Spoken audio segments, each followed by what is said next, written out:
All right, good day. We're gonna talk real quick about how to assemble the direct drive automation from Gross Engineering. Overall, this is a fairly straightforward process. At any point you feel like you're having to force something or feel like you need to cut something or drill into a hole or hit it with a hammer, just assume that something has gone awry and don't do that. The system is designed to be bolted together, and you shouldn't have to modify it. All right, with that mindset in mind, we're just going to start out real quick. So real quick, we're just going to name a few things. First off, this is a worm gearbox. This is the primary actuation or transmission of torque to the system. We have our coupler. This coupler is unique between 1100, 1050, X10, and any other press that we use a rotary conversion on. Next thing is we have a motor to gearbox adapter that sits between the motor and the gearbox. And then we have our drive shaft, which is a keyed shaft. It's an 18 millimeter shaft, if you were curious. We have a set of fasteners. They will look like so. These are metric M6 bolts with lock nuts, and then you have a weep hole for the gearbox. Also, we have our mounting or base plate, which is made of a 6061 aluminum. It's a 1/2 inch thick plate with pre-made holes. And then we have our threaded studs, which are a 1/4 threaded stud that more or less lift the motor up to adjust. And then those have washers to adjust for the fine tune of height. Welcome to the budget friendliness of the automation. So real quick, we'll kind of start out. We'll kind of talk through from a high level how to put this together, and then we'll shift over to a system I already have built. This is my testing system. It will look a little different from a controls point of view, the control box, but overall it is the same system. And they're the same apple tree. One just makes different apples. All right, so let's start out. So step one is fairly straightforward. We're going to start by inspecting the plate. We're going to look for damages, anything you don't like. If you don't like the color, this is your time to repaint it. Do whatever you want. It's pretty straightforward. The plate itself has 8 holes. You have your 4 for mounting the gearbox, and you have your 4 for mounting the press.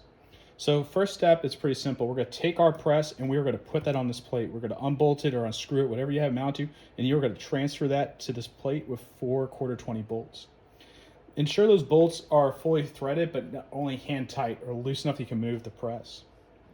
Once this is done, you're going to want to remove your handle or anything else from your press that you don't want to be in the automated process, or anything that's going to be in this area. That means your swage or rod, because once you put the gearbox on there, it's not as much fun to get in there. So I recommend doing this now. So press has now been mounted to the plate. We have our bare shaft. With the press on the plate, we're going to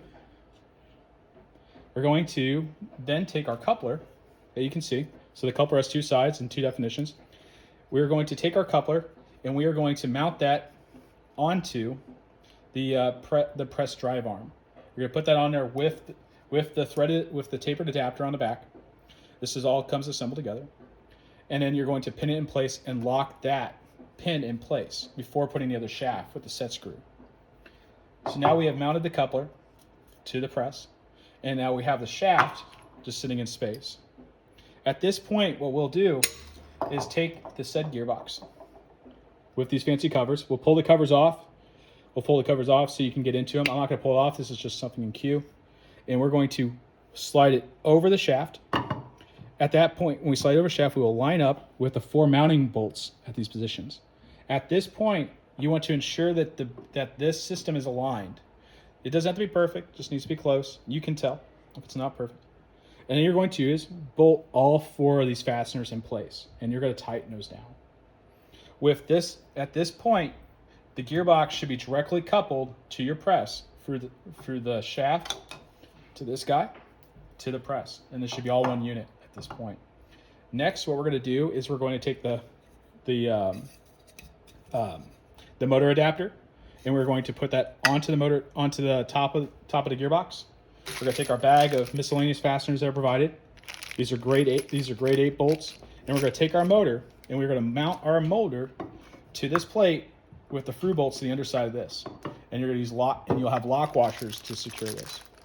When you're done, you will have the opportunity to maneuver this any way you want, so you can have your wires captured within this clip. This just provides a little bit of organization to do that. So at this point, we have predominantly reached our mechanical prefaces of the mechanical system. From here on, we're going to do our sensor hookup. don't mind me. What we're going to do at this point is do our sensor hookup. I'm going to turn the press around. I'm going to zoom in. So there's a few things that need to be wired up. The easy ones, as you can see, are going to be the motor cables. You'll have a D-sub with a 15-pin D-sub. It's pretty obvious. A lot of pins. And you will hook those together and you will tighten those with these screw jacks. Then you'll also connect the motor connector, which is a 4-pin. And you're going to mount that into the motor. These are all wired back to the box, so you don't have to go wire those in. So once that's going, the motor is hooked up and correct. Next, what we'll do is hook up your proximity sensors. So there's two proxes. You have your upper prox and your lower prox. The proxes themselves change colors depending on if there's a contact, if they're contacted or not. As you can see in the video, the lower prox is red, the upper prox is not on. Red means nothing is there, black or nothing or no power means something is there. There is something breaking the connectivity. This mount fastens over top of the hard stop or the threaded stop on the back of the 1100. So you will pull that, you'll pull the nut off that's provided, and you'll put this on and tighten it. And you'll also tighten these sensors. From there, you will take these sensors and you will wire them up. You will take their corresponding connectors, which are the green terminal blocks you see up here. You'll have 3 terminal blocks that are 3 and 1 terminal block that is 4. Now this is where it's a little different. My box is riding on my machine. What you have is an ammo can. That ammo can, these are all together, and there are labels next to them. One says seat, one says home, one says prime, and one says camera. Obviously the camera is a 4 connector and the others are 3. The camera is for the camera, prime is for primer check, and then seat is for whenever the stroke of your press is all the way down, and home is for when the stroke of your press is all the way up. So once you've plugged those in and connected everything, including your primer switch. And as we're sitting here, I'm just gonna pan up so you can see. We're going to run the other cable and engage the primer switch. That primer switch cable is a little loose. You can route it any way you want. You do have zip ties to connect those. And that primer switch works pretty simply. When the weight comes down, it engages. You'll also see a green light that indicates the color. So once you have connected the primer, both proxies, the motor, and the camera, you will also need to plug in your HMI cable, which is a D-sub connector. That will just be plugged in, and then from there, you will connect that D-sub to your HMI. So first off, we're going to do a real quick, how do we set up our prox sensors or prox switches? What we're going to do is very simple. And bear with me while I maneuver the press. What we're going to do is we're going to enter a certain screen on the system. So first time we turn on the press, we have to do a few things. We need to validate that the system is set up correctly and everything is plugged in correctly before we get to the teaching of all the features. So the first thing we will do during this time is we will make sure that the sensors themselves are in the right locations. So to do this, we need to move the press itself to those locations. I'm going to show you the menu for it, and then I'm going to go to the physical press that's running over there. I have a different screen in my hands. So first off, we're going to get the first screen. We're going to hit that screen. We're going to have our agreement and warning screen, and we're going to get this load page. The manual itself covers these buttons, so do not worry. But first off, we'll go to this top button. We'll hit manual jog. At manual jog, the manual jog screen, what we will do is we will take this arrow. We will take this arrow, hit 50, and we'll hit up, and the tool head should go up, and then we'll hit down, and the tool head should go down. And what we're going to do at this point is we're going to move the tool head up to the top of the stroke and then to the bottom of the stroke and move those sensors accordingly. When the press hits those sensors, it will in turn not move. So I'm going to move over to this press and I'm going to show you that. So real quick, doing the same button pushes, I'm going to hit the main screen. I'm going to hit the agree, hit the file button, hit manual jog. I'm going to hit 50 and I'm going to hit down. The press is going down. Press is going up as I hit the buttons. So as you notice, now both the sensors are red. So the first thing we need to do is to ensure that the right sensor is plugged into the right port. It's okay to have them in the wrong one. You can flip them. But the best thing to do is take a screwdriver, put it in, and remove it. And then on this case, we're gonna hit the up arrow. The press should not go up.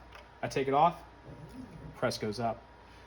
Or vice versa on the lower. Do not use your hand. You need something metal, but same story. Now what you're going to do is physically move the press to that location at the top and the bottom. Once you've done that, you're going to hit another button set. And that other button set is called top stroke, bottom stroke. I'll show you right here. And what you're going to do is hit top and home. And what that'll do is move the press up to check that location. Everything should index, and you hit bottom and hit home. It'll do the same, it'll go down. At this point, your sensors or your lower proxies are set up correctly. And I'll show it on this screen. We'll show it going to the bottom. So I hit the bottom stroke and I hit home. I'll show you home. So the press will go down. And as we can see. So, and then we're going to check real quick on the top stroke. We're going to hit top and home. Again, the system goes slow at this point to test it. This is the manual drive screen. So at this point, everything should actuate. You should do your full stroke and you should move. Now, what we'll do with those sensors being set up, we're going to move the press around. I'm going to change the camera so you can see what's more going on.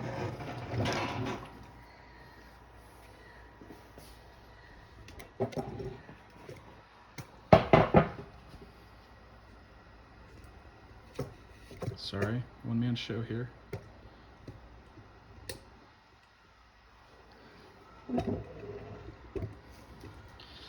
At this screen. So at this point, we're going to hit the back arrow, hit stroke setup, and we're going to hit start. The press will go up first, and then it will drive down. Don't touch anything while it does this. The system itself is learning the stroke of your press. Anytime you change a prox location or something out, or need to adjust the stroke, you have to reteach it. After we have taught the stroke, we're going to go back to manual jog, and this is where we get a little creative. You can move the press down a little bit, and what you can do at this point is teach index. So we move the press, we'll go back real quick. So we move the press to where we want it to be in manual jog. We hit the back arrow at the lower of the screen, hit index setup, and hit start.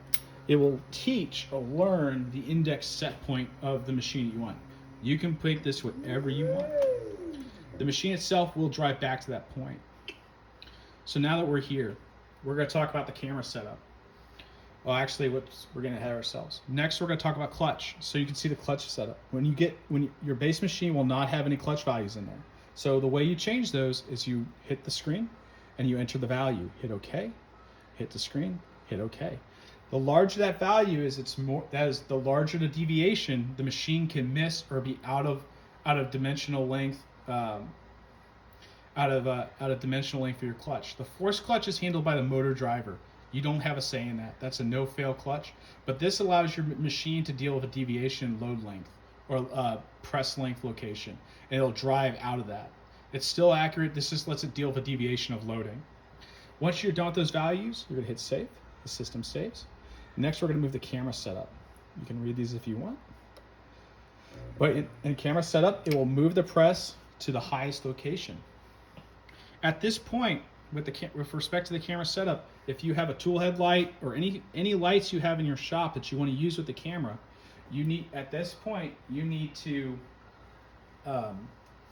turn those on during the load. The camera looks for a definition of good and a definition of bad. So real quick, I'm just going to show you an error point to tell if your camera is plugged in correctly or wired up correctly, because things do happen. I have unplugged the camera on my machine. As you can see, the camera is off. But if I hit the teach button, you see how it stays dark? It does not turn off. What that means is that the camera itself is not responding to the system, and it tells you something's wrong. Most of the time when this occurs, one of these wires has gotten loose. And the best way to think about it is this is power on, that's power plus, power minus, and then these blue and green sometimes will have to be switched. So I recommend if you're getting this screen and this is plugged in, the power and the camera's on, to switch the blue and green or the two wires at the end, or wires 3 and 4. If not, just give me a call and we'll talk through it together. I plugged it in, screen's on. Hey, look, it did it again. But real quick, I want to teach that there's nothing there. I'll turn it off. let's say I want to teach it and teach you different errors. So at this point, what you'll do is you'll set up different failures that you're encountering. So for instance, if we wanted to take a bullet that is good in there, we'll hit good. Now the camera sees that as good. If we want to do something where there's no bullet has been dropped, we'll take a case, nothing there. Bear with me, and we'll teach that. And you'll go down the line. I've colored the boxes green and red. Green means good, red means bad. So the first two, where there's a good bullet and no case, it's good. And anything red, it's gonna be bad. All right, so once everything's taught, we hit save. The press will go back to that index point. It's kind of just a holdover from another phase of the code. And your camera's taught.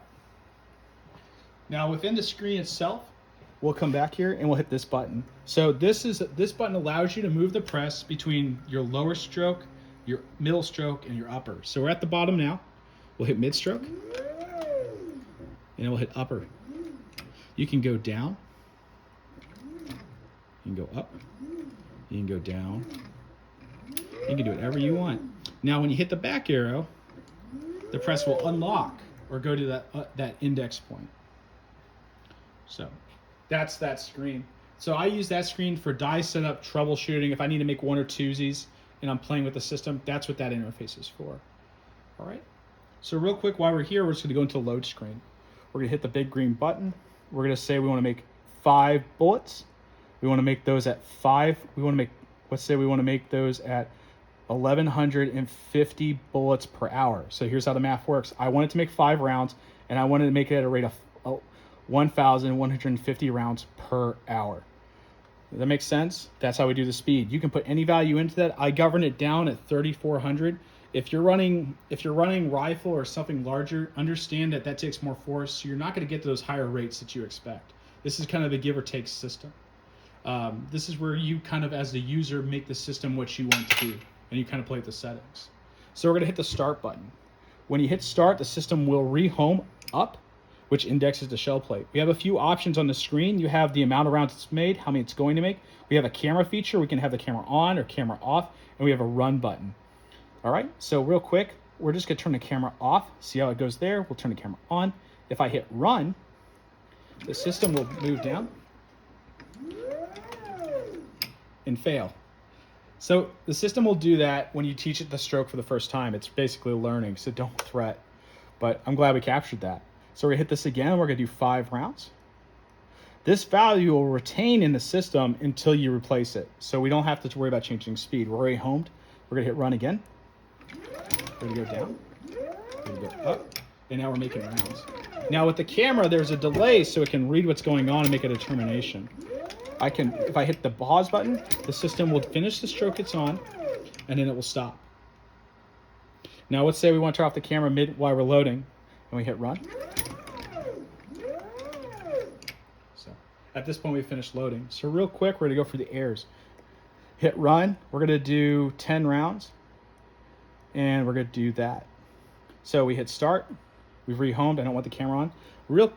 So the first error we're going to talk about is an emergency stop scenario. This is the user needs to stop the machine for some reason. There's a safety issue. You just need to stop it real quick because you see an upside down bullet or a primer or just whatever. You need to stop it. This run button only stops it between cycles. This stops it immediately. And I'm going to show you that real quick and show you what it does. We're going to hit run. We're going to run for half a second. We're going to run. And I don't like this. So I hit stop. So at this point, the machine is counting up or waiting. If we undo this button, it's kind of weird. There's a pause in there. The system's already stopped, but that's not a good thing. It basically paused too long.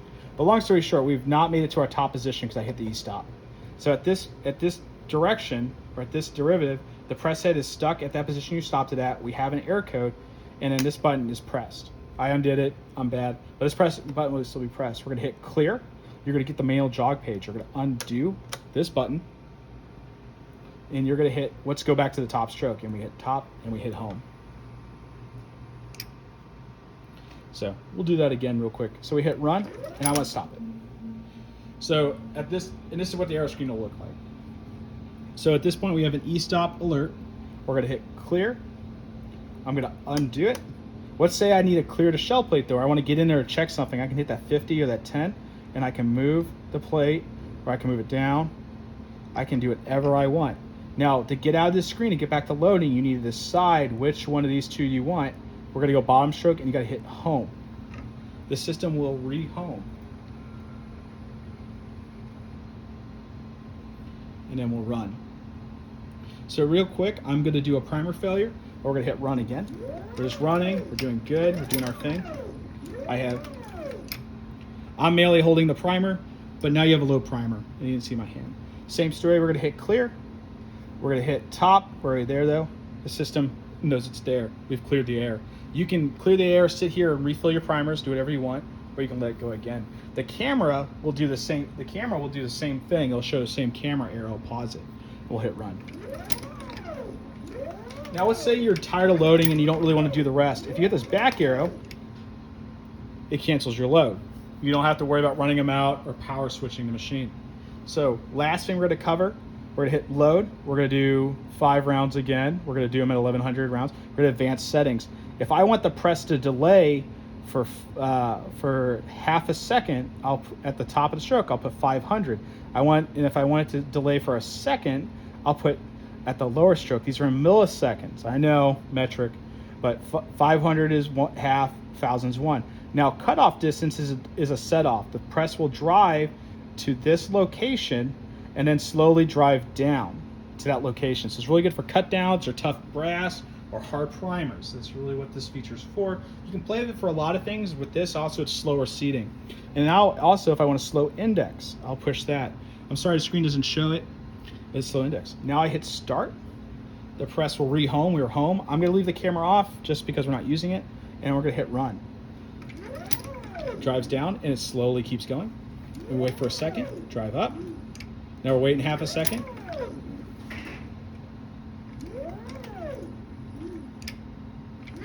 So, sounds good. We hit pause. Oh, we hit. So this is another error. So this is an error because of something else in the clutch values. But more or less, what this is telling you is that the press did not complete the stroke like it needed to, and we threw a positional error. It did not go all the way to the location it needs to at the right point within that clutch value. So this is called a seating error. When this occurs, you'll hit the e-stop anyways. And you'll hit clear. You'll undo it. This will occur for a multitude of reasons. The first thing is that there is something wrong. You're colliding with something, something is crushing. So the best rule of thumb at this point, if you're at the downstroke, is you're gonna hit that 50 and you're gonna drive the press up. I usually drive it up a little bit to a point so I can see what's going on. Most of the time, if you have rock in your brass or something, this is what's gonna occur. Or if there's, you didn't kick a primer on, you re-primed it. So once you clear that air, you fix what you wanted. Usually at this point, what I like to do is I'll hit top or bottom. Since we didn't do a full seat and I only took that round out, I'm gonna hit home to finish the stroke. It's gonna drive back to the bottom. And then I'm gonna continue running. So this is the same air that occurs at the top stroke and the bottom stroke.